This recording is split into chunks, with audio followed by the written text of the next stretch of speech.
퓨어씨도 미니 모노비전이 가능한가요? 라고 질문하셨는데 무조건 마구잡이로 회전형을 눈 속에 넣으면 안 되고. 안녕하세요. 성모 진안과 대표원장 박진영입니다.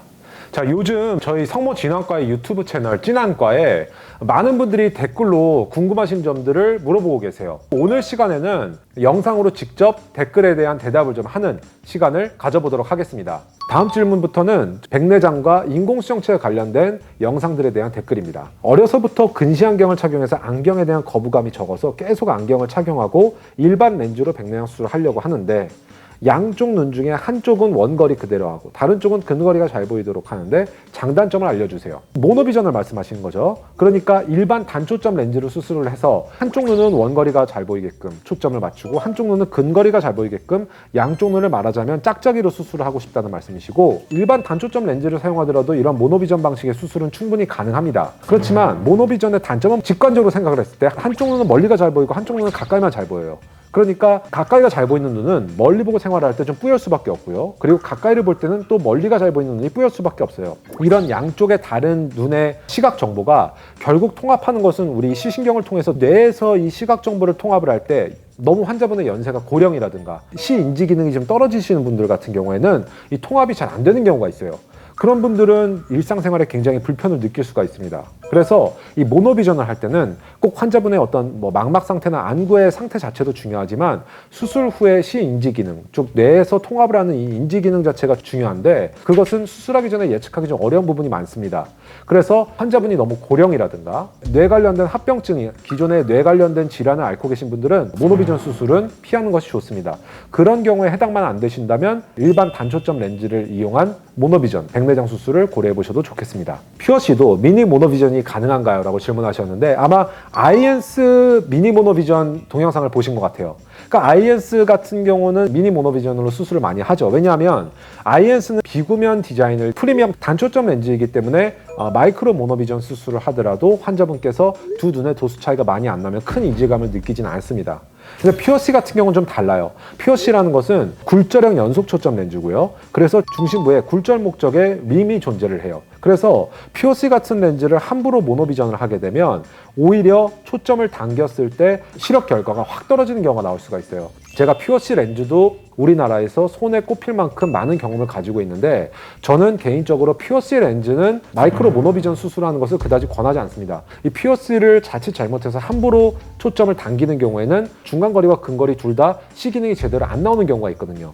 그래서 환자분께서 정말 강하게 원하지 않는 이상 저는 양안 퓨어씨를 이용한 마이크로 모노비전, 즉 미니 모노비전 수술은 잘 시행을 하지 않고 있습니다. 이 질문과 관련해서 요즘에 이제 병원에 내원하신 환자분들께서 회전형 렌즈에 대해 굉장히 두려움을 가지고 있는 분들이 많아요. 예전에 다초점 렌즈가 처음 개발됐을 때는 회전형밖에 없었어요.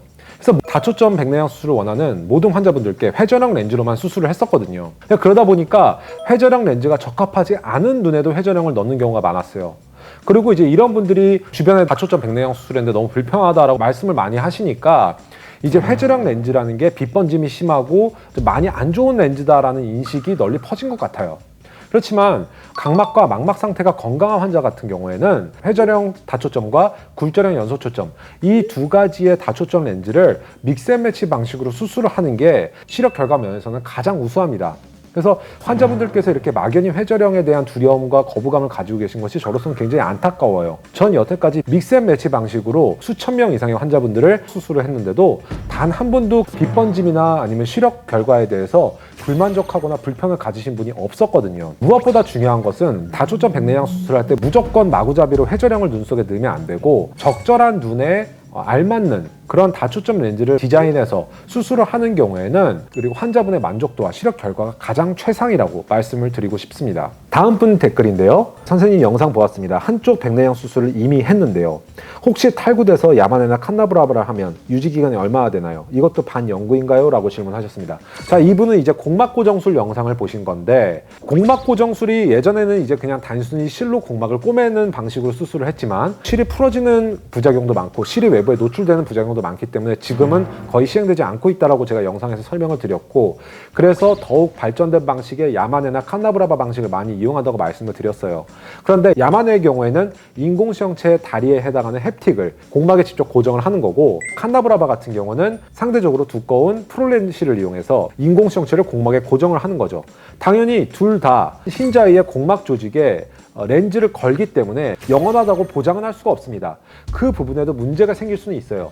그렇지만 기존의 공막 고정 수술에 비해서는 훨씬 더 고정력이 좋고 안정성이 뛰어나다는 거지 무조건 튼튼하다라고 보장은 할 수가 없습니다. 본인의 눈 검사와 수술에 대해서 이 밖에도 궁금하신 분들은 언제든지 강남역에 위치한 저희 성모진앙과에 방문하셔서 숙련된 의료진에게 검사와 진료를 받으시길 권해드립니다.